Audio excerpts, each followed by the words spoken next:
if you want to hear this next song, it'll cost you 95 cents. Oh, here's $1. Here's your nickel back. And then I go into how you remind me. So today is our 30th anniversary. We started this show 30 years ago. 30 years ago. Wow. And lots has changed. Lots has changed, and a lot stay the same. We all marched into the studio at a very early hour saying, what the hell do we do? So we started this show. Of course, originally it was Danielle and Scotty B and Scary and me, but now we have the best crew ever in 30 years. Gandhi, that's you. Mm-hmm. Nate, that's you. Thank you. I appreciate that. Diamond. But you know what? A lot of stuff happened that day at Z100 here in New York City. We had people moving in from Houston to take over the radio station, including Tom Pullman, who was the program director, Sharon Daster, the assistant program director, and the music director was Cubby.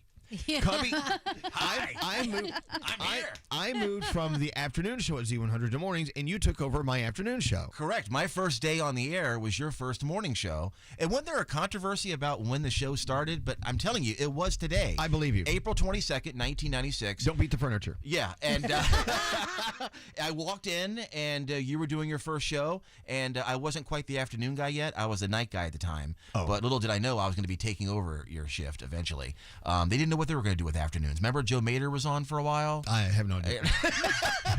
Don't remember. I don't even know what I had for breakfast yesterday. But I remember you guys had margaritas flowing. You had food all over the place. I'm like, wow, this is New York City. Nothing's changed. I've made it. Well, so we're making a big whoop about us and our 30th year, but this is your 30th day as well, 30th year day. It's not about me, but I appreciate that. Yeah. Happy anniversary. 30 years on New York radio. Obviously, it is about you because you walked into our studio. No, I walked by to say hi, and then you waved me in, so thank you for that. I invited you in. But Cubby now, of course, is beating us in the ratings on Lite FM. No. Ew, what is he?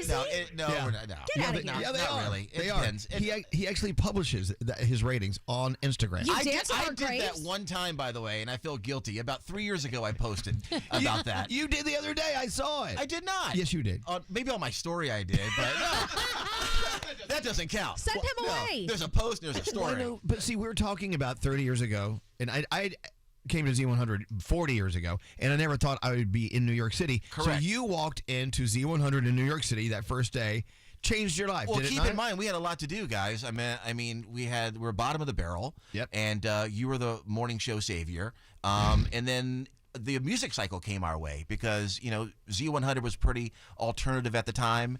And me and Tom Pullman and Sharon Daster and you, we knew that we had a chance to either be heroes or zeros. No, they were going to fire us. Yeah, it was either turn Z100 around or we're done. Thank God for the Spice Girls. But the Spice Girls, and that helped too. The music, the Fugees, Celine Dion, the pop music cycle came our way. The morning show, best morning show ever, and everything clicked. Well, it didn't start out. It started rocky for everybody, but no, they were about to fire us, and they hired a consultant to come in. I remember Dennis that. Clark came in and saved the day. We were all about to be crap cans. Wasn't there a guy named Rick Peters before that? I don't know. This sounds like a radio name. I remember Danielle in her computer room, and she wasn't even officially on the air yet. You were more behind the scenes, and we called it the computer room at Z100. We did? Yeah, you could sit down and get on AOL, but then you had to get off because other people had to use that computer.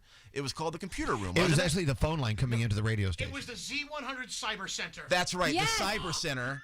Danielle in the middle of the Cyber Center. Don't you remember, the chat rooms had just started, and we were like, what are you in? I'm like, I'm chatting with other people online. I know. Chat room. Dirty It was chat. Weird. So Cubby was doing his show on Z100. Right. And he would say the weirdest things. Like, this guy, I don't know. He would do weird things when he would intro a song. Well, I used to have fun with the intros. Yeah. He'd be like, hey, what did one pigeon say to the other pigeon? I wish you would step back from that ledge, my friend. Oh, God. That was one of my classic ones. Right. That was the Cubby show. Yeah. And then going into Nickelback, I would be like, gosh, I don't remember how it went. It was something like, hey, if you want to hear this next song, it'll cost you 95 cents. Oh, here's $1. Here's your Nickelback. And then I go into how you remind me. Did Nate write these jokes for you? No, I was by myself. I had nothing to do but stare at the Meadowlands and think of intros.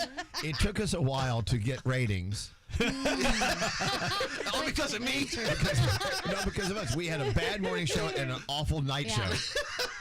Oh my God. And then remember, we would record the entertainment report every day, Cubby and I, at the same time. Right. And then play it back. And make it sound like you were on the air with me in the afternoon. Yes, even though sound you're home live. napping. Yes, we exactly. were lying. Yeah. Anyway, well, happy 30th anniversary to you, Cubby. Thank you for waving me in, and it's an honor to share the airwaves with you every single morning. And look, you guys feel like family to me. Look, I know Lite FM is on the opposite end of the building, and you're reminded of my presence every Christmas because the Christmas tree I bought for Lite FM is in your studio. 5 years ago, someone stole our Christmas tree. We remember who? Bob Remember? Bronson. Yeah, came in Bob like Bronson. a Grinch on a weekend. Yep. And you got us a brand new one, and it shines every single year. That's me. Aw, that's so nice. And that's why I'm wearing a Mannheim Steamroller sweatshirt today in honor of Christmas.